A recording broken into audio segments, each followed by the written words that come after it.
In their one-year-long journey to 30 countries, the four-member Rivenbark family has set foot in 9 Asian countries as of the Lunar New Year holiday. From Kampot, Cambodia, the Rivenbarks traveled to the south to cross the Cambodia-Vietnam border and explore Vietnam for about 3.5 weeks. While in Vietnam, they visited numerous popular destinations throughout the country and also experienced the Lunar New Year, known as Tết in Vietnamese, in Hanoi. Let's listen to the Rivenbark sharing their thoughts about Vietnam with VOA Vietnamese via Skype. First of all, what surprised you the most when you came to Vietnam? What surprised us the most? Anyone can just shout out. No, there's a lot of similar. Hoi An. Hoi An. The beaches. Oh, the beaches. I guess that's what surprised us the most. Why? Because we haven't, I don't know, I never thought of Vietnam as a beach destination.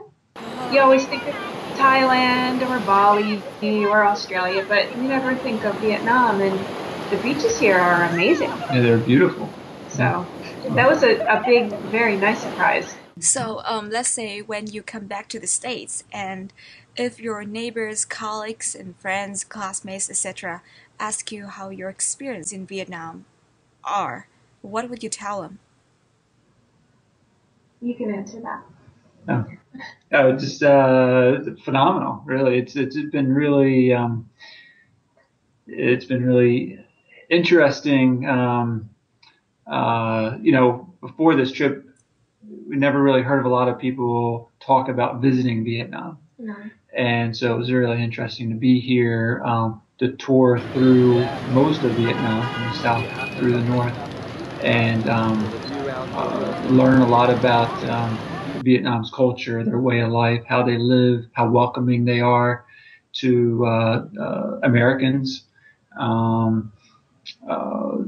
Just learning more about their way of life and experiencing that firsthand. And so we hope through our travel blog site that we can help educate other people on Vietnam and encourage them to explore and travel and have an opportunity to enjoy Vietnam themselves. So how about you guys, Tyler and Kara? Is there anything that you want to tell your friends? That's too much to think of right now. How about the beaches? About the beaches. Or the bicycle riding? Well, I told them about riding the bikes on the street. In Hoi An? In Hoi An. Yeah, it was really fun, and there was lots of motorbikes and cars on the streets, so it was a little challenging, and sometimes they would get in your way and stuff. I told my friends about walking across the street in Ho Chi Minh City with all the motorbikes and the cars. You have to you have to hop between each and every lane, and you have to make it really fast. Like Frogger. Yes. Like Frogger. Yeah, because there's motorbikes even on the sidewalks there because the traffic's so bad. So I guess that's one of the most craziest things that you've ever experienced in Vietnam, right? Yeah. But it's not a bad thing. It's just kind of interesting. Like it. It's fun. It's a little chaotic, and I think that's why we like it. Actually, speaking of the motorbikes, I read some of your blogs about riding motorbikes, and you missed the chance to renting a bike to go through the city. But actually later I saw a team riding a motorbike. So where was it, and how do you handle riding the motorbikes? Yes, so we did miss our chance to ride the motorbikes in Ho Chi Minh City, but then we were able to rent them in Hoi An. And so we rode around Hoi An on motorbikes for a day. And that was a lot of fun. Just fitting in right there with the locals and being with them out on the motorbikes. And that was a lot of fun. Just exploring Hoi An and the surrounding area. Feeling like we were the locals. So. We didn't see any tourists really doing that. Just all locals. It's just us. And, Mama was... And it was cool because I guess in one of the pictures, we stop somewhere and then the Vietnamese man invited us over and we drank the coconut water with them, and it was neat, kind of putting ourselves out there on our own, because then you get to interact more with people. Yeah. And then after that, we drove a little more to a dead end. And then, like, on one side is the water, and then on the other is, like, houses and stuff. And then we're on, like, a little street, right? Yeah, a small street.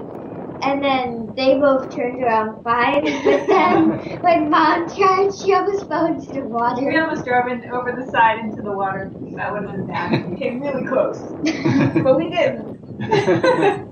All right, so now we've been talking a few things about Vietnam, but now, like, I understand there's so many things that you can think of when someone mentions Vietnam, but what would be the first thing comes to your mind if someone mentions Vietnam? Only the first thing. Right. Well, what part about this trip or our experience? I would say Tet. Oh, you would first think of Tet. Yeah, I don't know why. Probably because We've been talking. It's been part of what we've done the whole time we're here. Like, it's been like the Tet type of season, kind of like the whole time that we've been here. So kind of like I think of Vietnam and like this Tet kind of season. So like I kind of think of it of like the streets with all the lanterns and the red decorations. And that's kind of what I just think of Vietnam right now. Mm-hmm. I think of diversity, because you have the Mekong Delta in the south and the beaches, and it's hot. And then you come up to Hoi An and it's a little bit quieter, and you have the pretty beaches, and then you get to Hanoi. For me, I was really fascinated by the Cu Chi tunnels, and that really made an impression on me. I was walking through the tunnels and seeing and learning, how the Vietnam War was fought, and just, the tactics that the Vietnamese used. I was really impressed how they were able to live underground the way they did, and the various tactics that they used in the war. So it just left a lasting impression on me. So I always think of that. Yeah.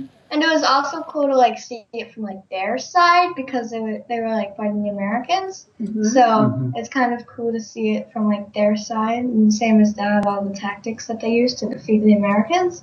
Uh-huh. Yeah, it's really neat. I don't really know what the first thing comes into mind, but I agree with all of those. I just can't think of one. Another one. So last but not least, what would be the best piece of advice for those who want to do a long trip around the world as you do? What's the question? Any advice for anyone who wants to take a long trip around the world? It's fun, but difficult. It's fun, but difficult. Yeah. Stay in nice places sometimes. That's a good piece of advice. Not all the time. Okay, Kara has a point. Because you have a budget and you're trying to keep your costs low. And if you always try to stay in budget places that aren't that comfortable, it gets to you after a while. So it's nice here and there to have a splurge place where you can relax and spread out, just to kind of get back on track. And then you can do the budget places again. Yeah, and I would say don't debate it any longer. Just do it. It's hard to get over. It's hard to get beyond the things that you have to give up to take a trip like this. We sold our house, we sold our cars, we took the kids out of awesome schools to have this experience as a family, and Had to go anyways.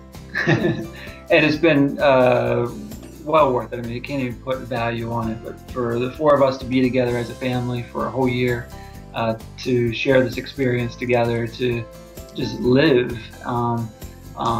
like we have been, and traveling and seeing the world and having all these experiences, it's just been really amazing, and it's worth more than any possessions that you could have.